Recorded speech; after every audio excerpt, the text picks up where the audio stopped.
As I work on this video, I keep asking myself one question. Will anyone believe that ETs are visiting Earth at all, let alone all the time like it's happening to me? Maybe I'm a special case. But what I've found from my research is that most people who open themselves up to the extraterrestrial phenomenon wind up interacting with it a lot, just like me. As I said earlier, I understand if you're skeptical of what I present in my videos. If you're the type of person who saw the UAP hearings in Congress and followed the UFO subject at all, you will probably get my videos and what I'm presenting in this video essay a lot more than somebody who still doesn't believe ETs are visiting Earth. Maybe you're the type of person who doesn't believe in ETs, UFOs, or anything else. You're ultra skeptical. If you make statements like the UAP hearings didn't present any evidence at all, then you're probably that kind of person. The problem with statements like that is there was evidence. That is what witness testimony is, evidence. David Grush testified and so did 2 other people. And now about 20 other whistleblowers are coming forward on this topic. That argument is for people who think there should be physical evidence that they can inspect themselves. And until they get that, they generally won't believe. However, even with physical evidence, people who are ultra skeptical will try to find any other explanation that it's something else like natural phenomenon, hoaxing, or even shared psychosis before they accept the explanation that it's actually extraterrestrials or that our government is lying to us. I know it's hard to accept that not only are ETs visiting Earth, but they have been for thousands of years. There's actually evidence that we were created by an advanced extraterrestrial species close to 200,000 years ago. There's genealogical evidence and scientific evidence. You just have to know where to look, and you have to be open to finding it.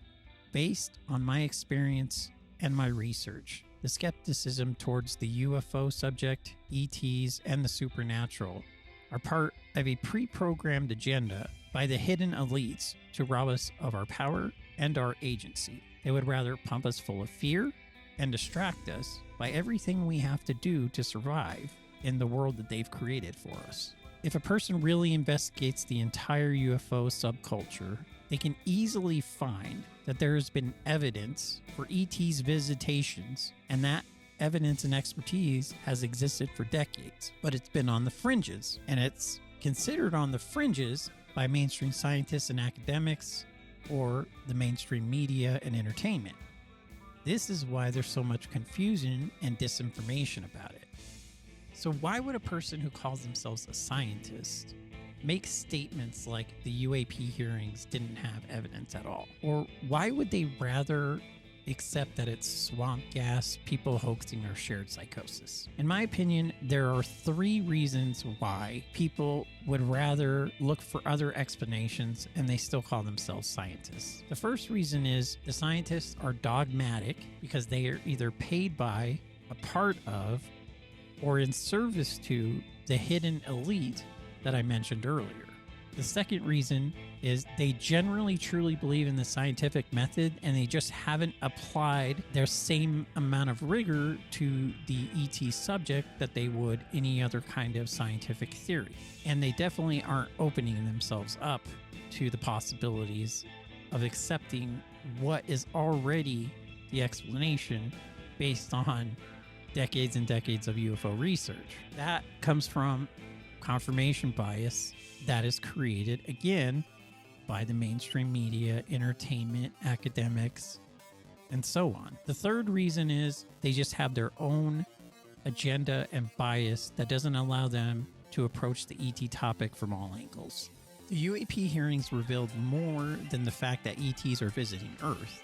They actually revealed the fact that there is a rogue shadow government who is shooting down ET craft, has reversed ET craft, and is withholding technology from the rest of the world. Now, what we generally hear from the mainstream media is one of 3 things. The first thing that we see right now in particular is this kind of fake agnosticism from people who are expert disinformationalists Second is flat out denial and contradiction from government sources. The third thing I'm seeing on mainstream media regarding the ET subject and the UAP hearings is that they're trying to push forth this new narrative that all these whistleblowers who are coming out, because now there's 20 more aside from those first 3 that are supposed to be testifying.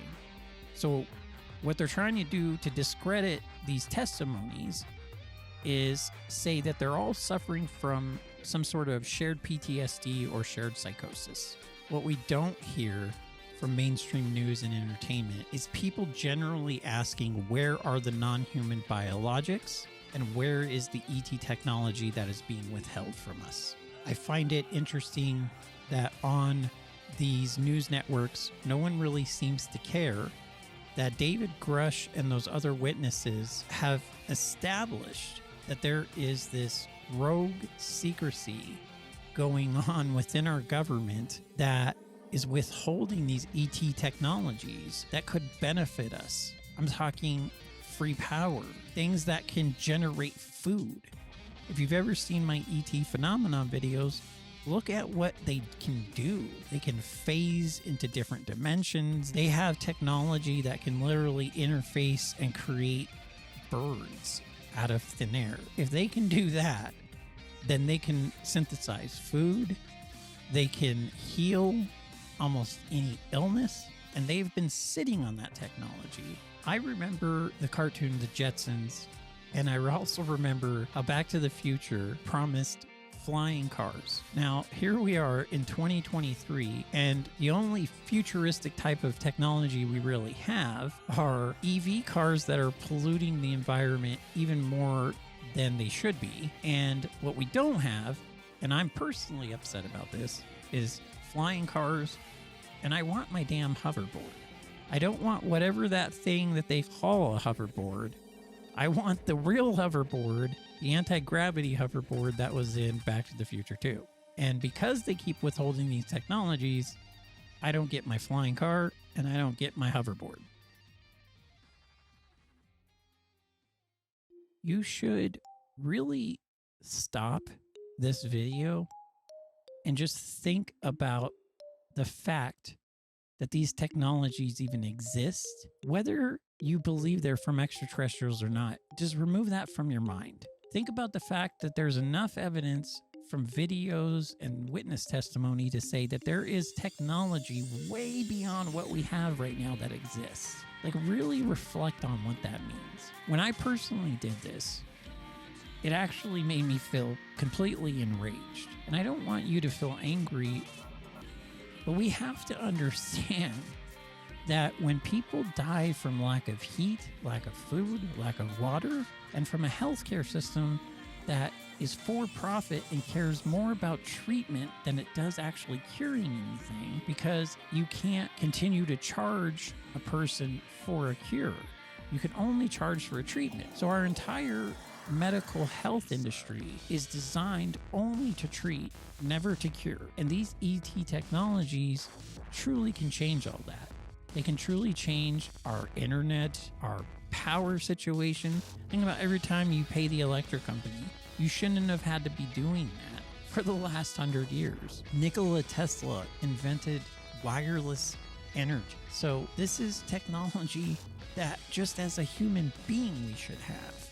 But they suppress it because they would rather make money than advance our species. So the question you gotta ask yourself, and I gotta ask myself, is why do we continue to allow them to convince us that it's okay to charge us for food, it's okay to charge us for water, it's okay to charge us for healthcare, shelter, all the things that we actually need to survive? They say it's okay to make profit off of that. They use imagined scarcity to keep us in a state of fear and survival. And that's how they keep us from seeing what they're actually doing.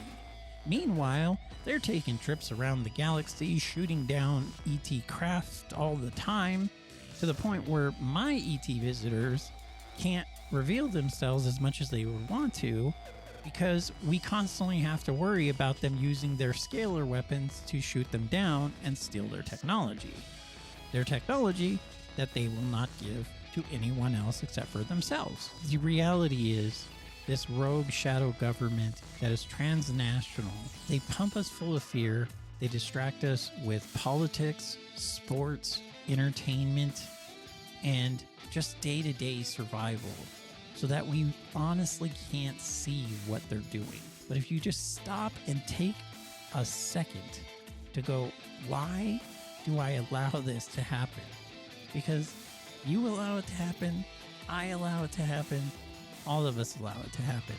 We outnumber them a lot. So they have to keep us distracted. They have to keep us in a state of fear in order to keep us from actually seeing the real truth. That they have these technologies, that they're running the world into the ground, and that we actually need to do something about this sooner rather than later. This is the message that the extraterrestrials give me and almost every person that they contact. Since the UAP hearings in Congress, it's gotten to the point where a person has to maintain a massive amount of denial just to maintain the type of denial that we're seeing regarding this subject. Even after all of this is coming out, I can't help but ask myself, why do I cling to all the distractions? I mean, I love TV. I love music. I'm a guitar player. I write music all the time. What I suggest, try to find the wisdom and the light behind it. I'll give you a perfect example. A while back, it was probably my third marathon run through of the Stargate SG-1 show, which is my favorite show of all time. And I realized the Stargate SG-1 show seemed to hint at some real information. Now, at the time, I didn't know about Dr. Greer. I didn't know about his work. I didn't know about his documented evidence. But since then, I've come to realize that Stargate SG-1 is actually one of the most accurate shows to what is the true reality. Now, the only difference between Stargate SG-1 and reality, the Stargate team would actually have to lose to the bad guys, which they call the Trust in the show, and the Trust would have to take over the entire Stargate program and be shooting down aliens, and nobody can do anything about it, including the military. That would be the actual reality. And believe me, our actual reality is far stranger than anything any show or movie has come up with. Now, Stargate SG-1, the reason why I think it is the closest to reality is because they do cover the shadow government in the show. It's actually pretty even between the bad aliens and the good aliens. That's the only thing that I would say isn't accurate. It would be more accurate if the bad aliens were all like human beings that are from Earth that are creating this illusion that they're aliens. That would be closer to reality. Stargate SG-1, they have, the Asgard, which are like the gray aliens.